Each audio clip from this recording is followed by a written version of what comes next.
Block Congress committee MJS पदाधिकारियों ने विधानसभा के प्रतिभावान क्रिकेट खिलाड़ियों का सम्मान कर दी बधाई। पांचमल विधानसभा की क्रिकेट टीम ने लगातार दूसरी बार Birsa Munda cricket premier league की विजेता टीम के खिलाड़ियों का पुष्पहार पहनाकर स्वागत किया। फाइनल मैच में खिलाड़ियों की शानदार जीत के बाद उपस्थित जनों ने सभी को बधाई का पात्र बताया।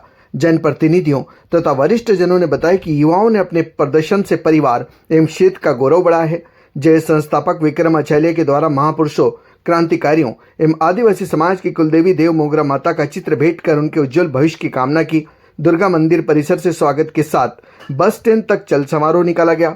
इस दौरान जनपद पंचायत उपाध्यक्ष लाल सिंह पवार, जनपद सदस्य मोतीराम सोलंकी, जय संस्थापक विक्रमाचार्य, ब्लॉक कांग्रेस अध्यक्ष रवि पाटिल, नगर अध्यक्ष कांग्रेस सुभाष राव सितोले, दिलीप राव शितोले, चंपालाल नावड़े, विजय बड़गुजर, गोपाल भंडारी, दारा सिंह, मयूर परमार, नीलेश चौहान सहित अन्य के द्वारा कांग्रेस पदाधिकारियों ने शुभकामनाएं दी हैं